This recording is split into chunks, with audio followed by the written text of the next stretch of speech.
DC और James Gunn ने एक बिल्कुल नया सुपरमैन ट्रेलर रिलीज किया है जिसमें कई रोमांचक डिटेल्स और ईस्टर एग्स हैं जिन्हें हम डिस्कस करने वाले हैं। ये ट्रेलर खास है क्योंकि यह नए डीसी यूनिवर्स डीसीयू की शुरुआत है, इसलिए इस मूवी पर काफी कुछ निर्भर करता है और इस फुटेज में भी काफी कुछ हो रहा है। तो चलिए इसे ब्रेक डाउन करते हैं। ट्रेलर में सबसे बड़ा खुलासा जल्दी होता है। हम सुपरमैन को स्नो में लड़ते हुए देखते हैं, शायद फोर्ट्रेस ऑफ सॉलिट्यूड के पास। जब वह घायल हो जाता है, वह अपने कुत्ते क्रिप्टो को हाई पिच्ड विसल करके बुलाता है। यह पल बहुत महत्वपूर्ण है क्योंकि जेम्स गन ने क्रिप्टो को अपने कुत्ते के आधार पर बनाया था, जिसे उन्होंने मूवी की प्रोडक्शन के दौरान अपनाया था। सुपरमैन खून छोड़कर स्नो पर गिरता है। यह सुझाव देता है कि वह एक कठिन लड़ाई में है, शायद एक ईवल सुपरमैन के साथ। ट्रेलर के बाद हम एक ईवल वर्जन ऑफ सुपरमैन को देखते हैं। कुछ फैंस का कहना है कि यह वर्जन अल्ट्रामैन पर आधारित हो सकता है, जो कॉमिक्स में एक किरदार है, लेकिन ज्यादा संभावना है कि यह सुपरमैन का क्लोन हो, शायद बिजारो के ओरिजिन स्टोरी से इंस्पायर्ड हो, जहां कैरेक्टर शुरुआत में एक क्लोन था जो लेक्स लूथर ने बनाया था। यह क्लोन सुपरमैन की तरह दिखता है, लेकिन उसका पर्सनैलिटी डार्क होता है। जब सुपरमैन क्रिप्टो को बुलाता है और कहता है टेक मी होम, तो यह शायद फोर्ट्रेस ऑफ सॉलिट्यूड की तरफ इशारा कर रहा है। आखिर कौन सी जगह पर वह इंजर्ड होने के बाद जाएगा? जेम्स गन ने पहले सुपरमैन सिंबल के साथ एक सर्कुलर लोगो टीज किया था, जो शायद फोर्ट्रेस ऑफ सॉलिट्यूड के एंट्रेंस या इंटीरियर से रिलेटेड हो। तो ट्रेलर में इस आइकॉनिक लोकेशन का इंपॉर्टेंट रोल दिखाई दे रहा है। ट्रेलर में एक नई सिनेमेटोग्राफी स्टाइल भी दिखाई देती है, जिसमें फास्ट मूविंग एक्शन शॉट्स हैं। कुछ फैंस ने नोटिस किया है कि मोशन 48 फ्रेम्स पर सेकंड पर शूट की गई है, जो एक्शन सीन्स को एक सोप ओपेरा जैसा फील दे सकता है। ये एक ऐसा चॉइस है जो मूवी को विजुअल सेंस में स्टैंड आउट बनाता है। एक और नोटिसेबल चेंज है वाइब्रेंट कलर पैलेट। मूवी में ब्राइटनेस बढ़ गई है, जिससे विजुअल्स ज्यादा पॉप करते हैं। यह सुपरमैन को एक ब्राइट और एनर्जेटिक फील देता है, जो पहले के डार्क वर्जन्स जैसे जैक स्नाइडर के मैन ऑफ स्टील में नहीं था। ट्रेलर में जो कलर्स हैं, वे एक होपफुल सुपरमैन को रिप्रेजेंट करते हैं। जेम्स गन ने बताया है कि मूवी एक्शन के बीच से शुरू होती है। लोइस लेन और क्लार्क केंट एक दूसरे को ऑलरेडी जानते हैं, तो यह एक ओरिजिन स्टोरी नहीं है। यह सुपरमैन के सेकंड ईयर को दिखाता है, बिल्कुल वैसे जैसे मैट रीव्स ने द बैटमैन में किया था, जहां ईयर 1 नहीं है, लेकिन फिर भी कैरेक्टर के अर्ली जर्नी को दिखाया गया है। हम लेक्स लूथर को भी देखते हैं, जो सुपरमैन को ऑलरेडी नफरत करता है, और एक शॉट है जिसमें वह क्रिप्टोनाइट बुलेट से भरा हुआ गन पकड़े हुए है। लूथर कॉर्प का भी एक ग्लिम्स मिलता है। जेम्स गन ने बताया है कि फ्लाइंग सीन्स के लिए उन्हें टॉप गन मैवरिक से इंस्पिरेशन मिली। उन्होंने ड्रोन शॉट्स का यूज किया ताकि फ्लाइंग एक्शन रियलिस्टिक और डायनामिक हो सके। सबसे ज्यादा बात की जाने वाली चेंजेस में से एक है सुपरमैन के आइकॉनिक रेड ट्रंक्स का वापस आना। पहले वर्जन्स में सुपरमैन ने ट्रंक्स नहीं पहने। जेम्स गन को पहले ट्रंक्स पसंद नहीं थे, लेकिन एक्टर डेविड कॉरेंसवेट ने उन्हें कन्विंस किया कि यह जरूरी है। ये छोटी सी डिटेल दिखाती है कि James Gunn classic Superman elements को ध्यान से देखते हैं और उन्हें एक फ्रेश ट्विस्ट के साथ ला रहे हैं। डेविड कॉरेंसवेट, जो सुपरमैन का रोल प्ले कर रहे हैं, बताया कि सुपरमैन ये ट्रंक्स इसलिए पहनता है जैसे एक प्रोफेशनल रेसलर अपनी आउटफिट पहनता है, ताकि बच्चों को यह दिखाया जा सके कि वह किसी से डरने वाले नहीं हैं। अगर आप सुपरमैन के कॉस्ट्यूम की हिस्ट्री से फेमिलियर नहीं हैं, तो ट्रंक्स सुपरमैन को कॉन्फिडेंट बनाने के लिए होते हैं। डेविड ने यह भी हिंट दिया कि फ्यूचर मूवीज में सुपरमैन शायद ट्रंक्स हटाकर एक नया सूट पहने। जेम्स गन ने पहले ट्रंक्स नहीं चाहे थे, लेकिन डेविड ने उन्हें कन्विंस किया कि अभी के लिए यह जरूरी है। फ्यूचर में ये ट्रंक्स फेज आउट हो सकते हैं जैसे कैरेक्टर इवॉल्व होगा। जेम्स गन चाहते थे कि classic silver age sci-fi feel वापस आए डीसी मूवीज में, और ये ट्रेलर में साफ दिखाई दे रहा है। फिल्म में एक्साइटिंग सीन्स हैं, जैसे सुपरमैन का एक जायंट काइजू से फाइट करना मेट्रोपोलिस में, और ग्रीन लैंटर्न्स के साथ स्पेस एडवेंचर्स। ये साई-फाई एलिमेंट्स मूवी को एक फन क्लासिक वाइब देते हैं, जो सुपरमैन के फैंटास्टिकल वर्ल्ड के लिए परफेक्ट फिट है। ट्रेलर में सुपरमैन को खून से लथपथ देखा जाता है एक ब्रूटल फाइट के बाद स्नो में। लगता है कि वह अपने ही क्लोन से लड़ रहा है, जो उसके जैसे पावर्स रखता है। ये बिजारो का एक टेक हो सकता है, जो ओरिजिनली सुपरमैन का क्लोन था कॉमिक्स में। इंटरेस्टिंग बात यह है कि Superman and Lois TV series में बिजारो इवेंचुअली डूम्सडे में बदल जाता है, जो इस फिल्म में एक सटल ईस्टर एग हो सकता है। जो क्लोन ब्लैक सूट में दिख रहा है, वह कॉमिक्स के बिजारो के लुक से काफी मिलता जुलता है, और गॉगल्स भी पहना हुआ है जो उसे डूम्सडे जैसा लगता है।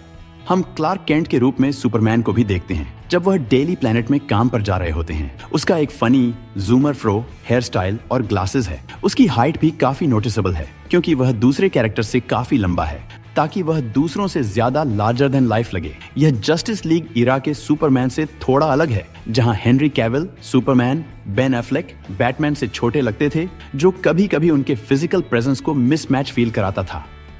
मूवी में काफी रिट्रो 60s फैशन दिखता है, खासकर जब सुपरमैन डेली प्लैनेट के अंदर जा रहा होता है। यह फिल्म को एक क्लासिक टाइमलेस फील देने के लिए किया गया है, बिल्कुल वैसे जैसे 1970s सुपरमैन मूवीज में क्रिस्टोफर रीव के टाइम था। गन को कई क्लासिक सुपरमैन स्टोरीज से इंस्पिरेशन मिली है, जैसे ऑल स्टार सुपरमैन और दूसरे iconic comic book arcs. Trailer में जॉन विलियम्स के फेमस सुपरमैन थीम का एक रीअरेंज्ड वर्जन सुनाई देता है, लेकिन इस बार गिटार रिफ्स के साथ। जब ये थीम सुनना कूल है, कुछ फैंस को लगता है कि गिटार रिफ्स थोड़ा ट्रेडिशनल टोन से मैच नहीं करते। जेम्स गन ने भी बोला है कि इस फिल्म का स्कोर ज्यादा क्लासिकल होगा, अनलाइक उनकी और फिल्म्स जैसे गार्डियंस ऑफ द गैलेक्सी, जो पॉप सॉन्ग्स के हैवी यूज के लिए जाने जाती हैं। ट्रेलर में हमें पहली बार रेचल ब्रॉसनहन को लोइस लेन के रूप में देखते हैं। एक शॉट है केंट फार्म का, जहां सुपरमैन अपने फादर पॉल केंट से बात कर रहा है। यह क्लियरली दिखाता है कि केंट फैमिली अब भी सुपरमैन के अर्ली लाइफ का एक इम्पॉर्टेंट हिस्सा है। यह ओरिजिन स्टोरी नहीं है, लेकिन शायद कुछ फ्लैशबैक्स होंगे जो सुपरमैन के बचपन के मोमेंट्स को दिखाएंगे जब वह पूरी तरह सुपरमैन नहीं बना था। यह मूवी डीसी यूनिवर्स DCU के फ्यूचर के लिए काफी क्रूशल है। जेम्स गन ने बताया है कि इस मूवी की सक्सेस अगले 10 साल तक के DC फिल्म्स के डायरेक्शन को डिसाइड करेगी, इसलिए मूवी पर काफी प्रेशर है और बॉक्स ऑफिस पर अच्छा परफॉर्म करना जरूरी है।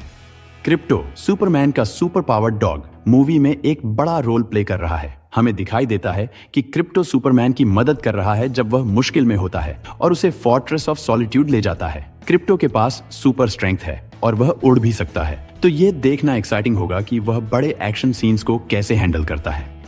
ट्रेलर के एक सीन में सुपरमैन को एक लड़की को बचाते हुए देखते हैं जब मेट्रोपोलिस में एक जायंट काइजू मॉन्स्टर अटैक होता है। यह सीन मूवी में कब होता है ये क्लियर नहीं है, लेकिन ये शायद पहला बड़ा एक्शन सीन हो सकता है। इस सीन में कलर्स काफी वाइब्रेंट हैं, जो फिल्म को एक स्ट्राइकिंग लुक दे रहे हैं। ट्रेलर में काफी स्लो मोशन शॉट्स हैं, जो जैक स्नाइडर की फिल्म्स का सिग्नेचर स्टाइल है। जेम्स गन ने बताया है कि मूवी के कुछ पार्ट्स स्नाइडर के DC फिल्म्स से इंस्पायर्ड हैं, लेकिन उन्होंने स्पेसिफिक नहीं बताया कौन से एस्पेक्ट्स उन्हें इन्फ्लुएंस करते हैं। ट्रेलर में लेक्स लूथोर को दिखाया गया है, जो फ्रस्ट्रेटेड हो रहा है जब सुपरमैन उसके लूथोर कॉर्प बिल्डिंग के पास फ्लाई कर रहा होता है। जेम्स गन का गोल है कि इस वर्जन के लेक्स को एक रियल थ्रेट दिखाया जाए, जो पिछले वर्जन से काफी ज्यादा डेंजरस हो, जहां लेक्स उतना थ्रेटनिंग नहीं लगता था। एक पॉइंट पर सुपरमैन एक कंटेनमेंट फील्ड में ट्रैप्ड दिखाई देता है, जो शायद लेक्स लूथर ने बनाया हो। वह ग्लास को पंच करके निकलता है, जो मूवी का एक की एक्शन सीन हो सकता है। एक और टचिंग मोमेंट है जब एक छोटा लड़का फ्लैग उठा के सुपरमैन से मदद मांगता है, शायद किसी डिजास्टर के दौरान। एक ड्रामेटिक सीन में लगता है पब्लिक सुपरमैन के खिलाफ हो गया है। लोग उस पर चीजें फेंक रहे हैं और चिल्ला रहे हैं, जो शायद उसके आर्गस गवर्नमेंट एजेंसी के कस्टडी में जाने का मोमेंट हो। फ्रैंक ग्रेलो का कैरेक्टर रिक फ्लैग इस सीन में दिखाई देता है, जो सुपरमैन के साथ कॉन्फ्लिक्ट की तरफ इशारा कर रहा है। ट्रेलर में कुछ ईस्टर एग्स भी हैं, जैसे स्टैग इंडस्ट्रीज का रेफरेंस, जो कॉमिक्स में मेटामॉर्फो जैसे कैरेक्टर्स की क्रिएशन से कनेक्टेड है। एक छोटा सा शॉट है नेथन विलन के गाय गार्डनर ग्रीन लैंटर्न का, जिसका यूनिक हेयर कट एक फनी सरप्राइज है, और यह देखना इंटरेस्टिंग होगा कि वह कॉमिक बुक वर्जन से कितना मैच करता है। हॉक गर्ल भी दिखाई देती है अपने मेस का यूज करते हुए फाइट में। सुपरमैन और लोइस लेन शायद मूवी के शुरू होने तक एक कपल ऑलरेडी हैं। एक सीन में वह लोइस के अपार्टमेंट में होते हैं और एक किस के लिए रेडी होते हैं जब बैकग्राउंड में एक्शन चल रहा होता है। यह सजेस्ट करता है कि उनका रिलेशनशिप मूवी के स्टार्ट तक ऑलरेडी एस्टेब्लिश्ड हो चुका है। एक सीन में सुपरमैन एक सेंटिएंट रोबोट को होल्ड करता है। एक और एक्सटीरियर शॉट है फोर्ट्रेस का, जो उसकी आइकॉनिक क्रिस्टल स्ट्रक्चर को दिखाता है। यह मूवी में एक इंपॉर्टेंट जगह हो सकती है। मेट्रोपोलिस में कुछ सीन्स हैं जहां शहर को डैमेज होता दिखाया गया है, जो सजेस्ट करता है कि मूवी में कई एपिक बैटल्स होंगे जो सिटी में डिस्ट्रक्शन लाएंगे। लेक्स लूथोर का जो अपसेट लग रहा है, उसके सर पर कट्स हैं और ऐसे लगता है कि उसने काफी बड़ी हार खाई है सुपरमैन के खिलाफ। ये इमोशनल स्टेट शायद सुपरमैन के साथ किसी मेजर डिफीट के बाद का हो, जो मूवी में एक इंपॉर्टेंट मोमेंट हो सकता है। ट्रेलर में एक न्यूज ब्रॉडकास्ट दिखाया गया है जिसमें ब्राविया का जिक्र होता है, जो DC कॉमिक्स का एक कंट्री है। ब्राविया पहली बार सुपरमैन इशू 2 1939 में दिखाई दी थी और यह एक यूरोपियन कंट्री है जो सिविल वॉर से जूझ रही है। मूवी में सुपरमैन शायद इस ट्रबल्ड लैंड को शांति देने के लिए स्टेप इन करेगा। जिस पर्सन को सुपरमैन के साथ स्टेडियम में लड़ते हुए दिखाया गया है वह सुपरमैन का इविल वर्जन लगता है। ये कैरेक्टर शायद सुपरमैन का क्लोन हो, मतलब उसके पास भी उतनी ही इनक्रेडिबल पावर्स होंगी। हमें मिस्टर टेरिफिक का फुल शॉट देखने को मिलता है, जो मूवी में एक मेजर कैरेक्टर है। उसका सूट हॉक गर्ल और गाय गार्डनर के सूट से मिलता जुलता है। एक सीन में एक कैरेक्टर को किसी को प्रोटेक्ट करते हुए दिखाया गया है, जहां उसके आसपास एक फोर्स फील्ड बन गई है जो उसके स्फीयर से जनरेट होती है। ये मिस्टर टेरिफिक के पावर्स का की फीचर है कॉमिक्स में। सुपरमैन और लोइस लेन का एक फ्लोटिंग किस सीन है, जो सुपरमैन मूवीज का एक क्लासिक मोमेंट है। अगर कोई एडिशनल रेफरेंसेस मुझे मिस हो गए हैं तो नीचे कमेंट करके बताओ। जैसे जैसे और फुटेज आएगा हम ज्यादा जानेंगे मूवी के बारे में और डिस्कशंस और अपडेट्स होती रहेंगी। ज्यादा ब्रेकडाउन्स और एनालिसिस के लिए नोटिफिकेशंस ऑन करना मत भूलना। देखने के लिए शुक्रिया और मैं आपको नेक्स्ट वीडियो में मिलूंगा।